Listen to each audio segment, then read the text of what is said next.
Hello, everyone, and welcome to today's live training on how to mitigate the back pain you may be experiencing. I'm Kristy Jo, and I am a personal trainer. I'm a dance teacher. I'm a body mechanics expert. What else am I? I just get the body, and I'll tell you why I get the body. It's because I've had to learn.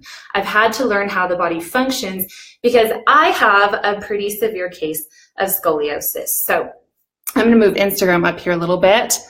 All right. I think now we have better angles for everyone. All right. So I would love to show you photos of my scoliosis because it's going to give you some perspective. I'm speaking from experience here. I'm sharing some very important things that have made a huge difference in my life. Let me tell you the quick story of how I realized I had scoliosis. And really quick statistic, 1 in 10 people have scoliosis. The average is going to be 5 to 10 degrees. Mine is somewhere between 40 and 50. Every doctor measures it a little bit differently. So we have, for the most part, we think we've stopped the angle from increasing. I'm going to answer a lot of the questions I often get when I talk about my scoliosis.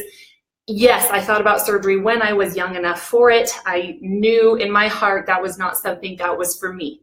And so I went on a journey to learn how to manage my pain, how to help live the fullest, most quality life possible within a body mechanic that was arguably a little bit broken, okay? I should probably be in a wheelchair by now. I'm gonna show you how I'm supposed to stand. Are you ready for this? Actually, I'll just do it kneeling, but okay. So you can tell a little bit my hips are off, but I've trained myself for the most part to be pretty upright. You can tell, look at my shoulders, you can see my rib cage shifting, but for me, this is pretty darn close, okay? So here's what should happen. My ribs should be over here. This shoulder rolls forward. I should stand like this. This feels really good to me. Look at it from the side. That is how my spine wants to be all the time. So you can imagine when I'm rotating against the curvature to look normal, it can be a little traumatic for my spine. So I'm going to share with you probably close to 10 different ways that I manage my pain, that as I share these techniques and tricks with people, they tell me, oh my goodness, this has helped me so much. I will say, like I said, 1 in 10 people have scoliosis. I get questions and direct messages all the time saying, can you share with me tips? That's why I'm making this video. I have a few podcasts on it. Every scoliosis case is going to be different. So this is not just for scoliosis. This is, you may have herniated discs, you may have ruptured discs. So I'm sharing principles. Every single one of your guys' cases is going to be different. You need to be consulting with your doctor, and I highly, highly recommend a chiropractor, big time. Chiropractors have kept me walking, okay? So I'm a huge fan. The right chiropractor. I realize there can be some, not as stellar chiropractors, but what industry do you not find less than stellar people, right? Do your homework and check reviews and vet your people you choose to go to. So before I share all this, this mega blitz that I'm doing this whole week, Body Buddies, I've been sharing all of these different tips and tricks and strategies. We've talked depression, we've talked fast food and dining out, we've talked food planning, we have talked, what else have we done? We've done abs and fixing the diastasis recti when women have their abs separate from pregnancy. So we've been going over a lot of different things. I hope you guys have been able to keep up or at least check out the ones that are of interest to you and share them with people. So the whole reason I'm doing this is because it's for awareness. We are starting the next 8-week challenge. This is where you enroll. The 8-week challenge is a nutrition, a fitness, and a mindset challenge. I have the entire programs in there. I literally lay it all out for you, making it as easy as possible for you to go from where you are now into optimizing getting the inflammatory foods out of your life, into helping reduce cholesterol, increasing natural energy, really making some good changes in your body, bringing more strength in through some weight training, reducing the body fat around your body, increasing your energy, producing more neurotransmitters for better energy. And then we work on mental discipline. We work on how do we think. We work on spirituality. I have cooking videos. I teach you how to cook and prepare this real food. I literally give you everything you need for a lifestyle change on a platter. And I'm going to drop a sweet little hot tip. If you're watching this live, there will be a flash sale in the morning between 6 a.m. and noon. So you better be watching the Body Buddies feeds. That's the only way you're going to know about it. Okay, here's a photo of my scoliosis. Are you ready for this? And then we'll get into the tips for you guys. Okay, here's my thoracic. This is what, cool, huh? I know that always, does it make sense now why my ribs are over like that? Oh, cute, that's me. I'm so perfectly imperfect, it's awesome. I will be honest, I am tempted from time to time to throw a pity party, to be upset. And I have to remind myself, I choose not to. Do you see how my lumbar, that's where it all starts, is the pelvic positioning. So my lumbar comes out crooked right here, and then everything is reacting to that and trying to compensate. So it not only shifts laterally, but it twists on top of itself. So it's a pretty good one. All right, so my first thing I'd like to talk about is a pretty difficult topic. Are you guys ready to hear this? Am I allowed to talk about this? What are these? This is a prescription. Let's talk about opiates. I need you to know I've invested a lot of money into my education. I have worked with some of the best doctors, the best physical therapists, the best chiropractors, the best neurologists to learn these things, okay? So please don't take this lightly that I'm sharing all of this extremely valuable information with you. And I appreciate you respecting the information, sharing it with those who need to hear it. That's the only reason I'm doing this. Otherwise, I'd just keep this all to myself. Okay, it benefits me. I'm walking, I'm living a full life. I'm able to teach dance. I'm able to move. I'm living, not perfectly, but I am living. So please understand this is very near and dear information. I won't get emotional. You know, they say in the Bible, don't cast your pearls before swine. And basically it means like things that are valuable to you, be very careful. Be very careful about sharing those in case somebody doesn't value those the same way. And I often feel that way with things I share at Body Buddies. I'm like, people don't understand that everything I teach has changed not only my life, but so many others. And I wish I could help each person understand that. Okay, I'm a crier. Woo! So here we go. I need to show you this because a very, very wonderful doctor taught me this and it changed everything. I know on Instagram we're backwards, but do your best to understand, okay? So opiates, a very well-known type of prescription for managing pain is very often prescribed, okay? So I want to explain in my simple language the very difficult concepts that neurologists could talk about for, 2 hours. So when you take an opiate, what's it going to do? It's going, in order to decrease pain, it's going to block some of the receptors. So you have receptor sites along your spinal cord, and that's what, if something is off, it sends a signal up to your brain and says, yo, we got some pain, and it helps you like not keep doing the movements that are causing you pain. So what happens if you start to block those opiate receptors? Well, first of all, great, you don't feel pain. So number one problem, you might do movement that causes you more pain once the medication wears off. That could be a problem. Number two, your brain is like, we don't know what's going on. So your brain has the capacity to develop more opioid receptors. Or opioid receptors, okay? Remember, I'm not speaking in the perfect language of the doctors. Let the doctors do that. I'm bridging the gap. So when you have blocked receptors, your brain is going to create more along the spinal cord, okay? So just imagine all of a sudden you have more receptors, and then you keep taking medication, and oh, it feels good because dopamine's released in your brain, and that's kind of a euphoric effect, and it feels good, and it's like, whoa, I can do cool things. And then what happens? So you keep taking it, and you develop more and more and more receptors, and then what happens when you don't take your medicine? You think you're going to have quadruple, 8 times, 20 times the pain as you first originally started out with? Yes. Are you going to develop tolerance to your medication? Yes. And this, my friends, is what leads to more pain and overdose and death. This is not a light deal, especially I'm here in Utah. We have billboards. We have billboards because the epidemic is so big, and we have to realize this. And I have a case worth taking the heaviest pain meds, and I'm telling you, I have them. Don't come robbing me. I have security systems and dogs and knives and swords. You think I'm kidding.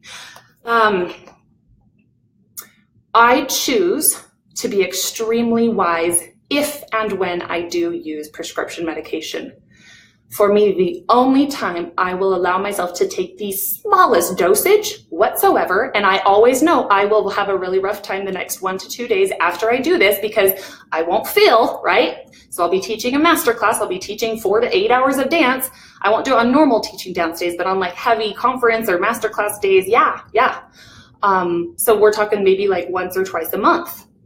And the next 1 or 2 days, I can barely move. And it is an indicator to me of just how dangerous this can be, that if you can't feel anything and your body isn't having those natural barriers that stop you from doing movements, that your brain is like, no, we can't do that. Your body is not in a position to do this right now. Those pain receptors are there as a blessing. So don't block them. Instead, let's seek to use natural ways to help alleviate that pain. And that's what I want to share with you today. So I realize it's a very sensitive topic. And if anyone watching this is either taking opiates or knows someone taking opiates, I don't know the right answer, except that what my doctor told me. I said, and I told her what I do. I said, you know, I have the opportunity to sometimes educate people. What would you encourage me to tell them if they are on opiates? She said, cold turkey ASAP. It will be very hard. And it will be the best thing they ever did. Cold turkey, get off them. That's what she said. Talk to your doctor. You're going to need a support system. It's going to be rough. But if you really understand this and do some homework on your own, I think it's a very powerful concept to consider. Okie dokie. Let's talk how to mitigate the pain. So I have a broken tailbone right now. So I'm going to start with the first one. Isn't this cute? This is my bum pillow for right now. But if I didn't need to sit on it, here's the next cool thing. If you guys are sitting in an office chair, I have a very specific office chair. I cannot use a high-backed chair. I have to use a low-backed chair so I can slightly lean back into it. Okay, so I take the pressure from being straight on top of the spinal cord. Same thing with like military press. First of all, I won't press very heavy anymore. I used to put up 50s, 55s. Yeah, I know. They softened a bit. You know, I'll do like 25s, 30s, but I listen to my body. If it's a 15-pound day, it's a 15-pound day. I listen to what my spinal cord is saying, if it likes the weight or if it doesn't like the weight, and I'm engaging my core. Anyway, I deviated there, but I have a short-backed office chair, but sometimes you need to fill the space between your back and the back of the chair. And that helps so much. I make sure never to hunch and be like this. I always try and be a little more rotated up and over, and that's for where my thoracic cavity and my spine curves. For me, that makes a huge difference, okay? So somehow getting, space and your office chair, you've got to think about the types of chairs you sit on. There are times I will take a cushion when I judge dance competitions. That's a very, like sitting on bleachers is a no-no for me without a back. So I actually just last year was miserable because I didn't do that. So I just bought me some nice stadium chairs. Well, actually I didn't buy it, somebody got it for me. So anyhow, all right, let's talk about, I do need to go in order because it will make sense. Oh, I'm so smart and pinned it right there. Let's talk about the unwind. Okay, I learned this from a massage therapist. She's in Bountiful. She's at Renaissance Massage School. Wonderful, wonderful, wonderful. Diana is amazing. So she taught me how to unwind my legs, and it's a different feeling than just like stretching. There's a certain feeling behind it. So why don't I actually do it with my back to you so you can see my ankles, okay? So I first start out by bringing up my knee. Now I'm pretty flexible, so you may just be here, but I'm gonna come to the point where I'm like really stretching, okay? And I can feel my spine right now, separating all the vertebrae. That feels really, really good. The first one I'm gonna do, I'm gonna cross over. Now I'm really pulling on my knee while simultaneously I'm trying to resist by pushing this hip down. I'm getting a lot of tension, not only in my hip flexor, but my spine and the lumbar is really, really opening right now. That feels really good. So now I'm going to extend my knees slowly. I unwind first thing in the morning before I get out of bed and last thing before I go to sleep. And then quickly you're going to snap it back down. Woo! That feels really good. Other side, pull up, and just take your time. You want to really breathe through it. So you just pull the knee as high as it will go. Again, it does not need to go as high as me. Resist and push this hip down. So you're growing, you're sending more oxygen down to that spine and your pelvic floor. And then when you get about level with the ground, out, I don't want to smack the piano bench, but then pull it back. Now the next one you're going to do is just to open it. Okay, so instead of crossover, this time you're going to come here. You can have somebody help you. It does help if you're not as flexible, for sure. Out here and then snap it down. Okay, I'll just finish up here. I'm going a little faster than I naturally would do it, but just for the sake of, I think you guys are getting the gist of it, and snap it down. Whew, that feels so much better. So that's unwinding. Okay, next let's talk about bridges. I did mention this in Facebook Live the other night when I was talking about diastasis recti. Today, I'm going to use my yoga ball, or not a ball, yoga wheel. And you can do this on a Bosu ball. You can do it on the floor. I happen to think this wheel is incredible for my back, and I'm grateful for Amelia, actually, in Body Buddies, gave this to me. So I'm going to put my back up. Now I'm going to try and lift. I'm squeezing my glutes, pulling up and under. Okay, you'd be amazed how much that actually relieves a lot of the tension here in your low back. Now I'm just going to kind of press out with my knees. You can actually put a belt or a band just above your knee so that you have some resistance to push out against. And that just like, it releases, it just does something incredible right here in that upper part of your pelvis and the lower lumbar. So just think about pressing out. So it's not so much about an exercise, it's more about a resistance, and it's about opening that and stress. And sometimes I'll take my hands and I will just massage in between all the different vertebrae. My spine goes, so I have to like move over, go down like your coccyx and your sacrum, like follow that all the way down. You have all these little openings of nerve connections, and you need to like work through each one of those. You'd be amazed, especially if you have lower back pain. That does a ton to relieve pain. Now you could even do this and come up and under here, but the gravity factor in holding this and opening the lumbar is really, really powerful. Make sure you get just underneath the bone, the crest here, into your gluteus medius. That can be a source of a ton of tension. Now you guys, if you push lightly, you're not going to get anything. You got to learn how to push hard, or else you need to like start playing the piano so you can strengthen your hands. A lot of times I teach this to my dancers, and you know, half of them are like, super cute. Okay, so we talked about bridges. The ball. Now, when I was in California, a dog ate my baseball. So pretend this is a baseball. I do use this for my purposes. This is a little bit big, but basically, you can use a racquetball, you can use a tennis ball. Some people do this like in the car. It depends on, I don't like to mush in my seat. I just do it on the floor because I like the most amount of gravity.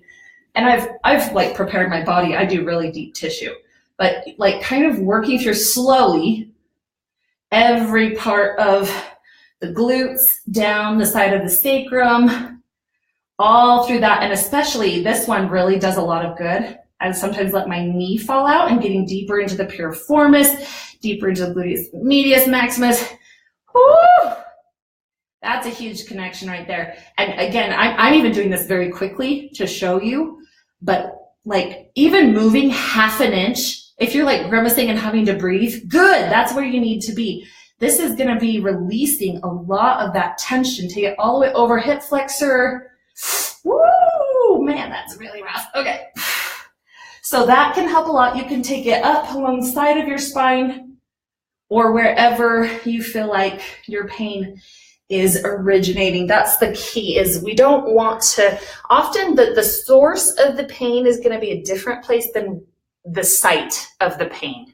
Because our body, you have to think, our muscles and the fascia, everything is connected in your body, okay? You can't isolate one part of your body and then be like, that section. It's all interconnected. So when you start taking more of an investigative mindset towards like, where is this pain originating?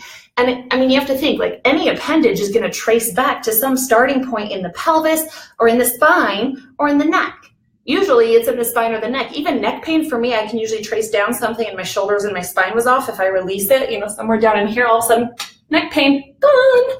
And you think like, how many of us are just taking Tylenol after Tylenol or pain meds, or, you know, we're like living a life of pain because we're not thinking about where is this pain coming from? And do I have the power to maybe go and release some of this muscle tension that's just holding because I have a bone that's either, out of place due to scoliosis or maybe a ruptured disc that's causing some inflammation, which then is sending signals to a place further on my body that there's the site of pain, and I'm trying to treat the pain in the site, but I'm not really trying to fix what's causing that. Sometimes we can fix it. Sometimes a surgery is helpful. Sometimes pause due to poor connection. Oh, sorry, Instagram, you're out for a minute.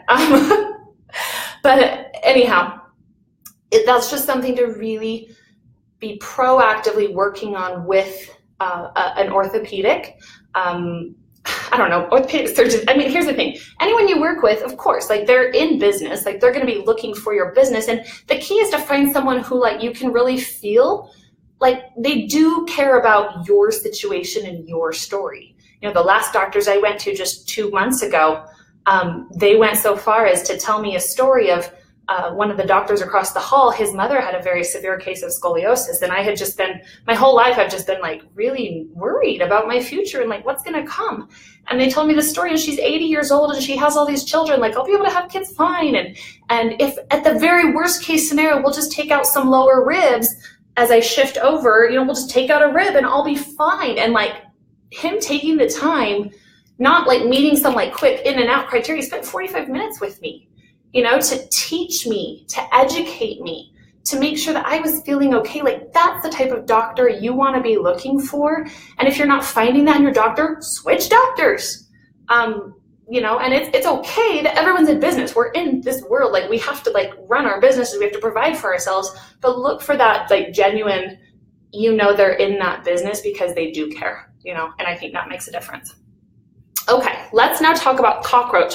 Oh, I love cockroach. It looks so weird, you guys. Don't laugh too hard. It just helps so much. Okay. Yep, you're just gonna think like you're a little baby. Just lay on your back. And if you can, like in yoga, they kind of have you put your hands, or what is that, your finger between your toes. I sometimes will grab my feet and push my knees down, but just do the yoga one for now. And you're just gonna swivel from side to side. Now your range of motion may just be teensy tiny, but the whole key here is you have to create the resistance and you have to stretch your spine. So you're trying to pull your pelvis off the ground this way by angling, like pulling your feet this way, but then simultaneously you're trying to push your pelvis down. Like I just grew an inch in my spine right now before I'm twisting, okay? And that just released something in my right hip. I could feel it just open. That was awesome, awesome, awesome. And all of a sudden, like, oh my gosh, I can move. If you saw me stretch, before I'd opened up my spine and my hips and everything, and I'm going to teach dance, I would look like an everyday person. I'm like, ow. But when I take the time to warm up my body and I move through and I release, and all of a sudden, like, boom, like I can move, and it's just beautiful to me. It shows the body is capable. You have to be willing to warm it up and be patient with it and really treat it with a great deal of love and respect. Speaking of warming up, let's talk about the proper timing for ice and for heat. So one pain clinic I had been to a few years ago, they provided me with a brace, which I never know what happened to it. It was a really great brace.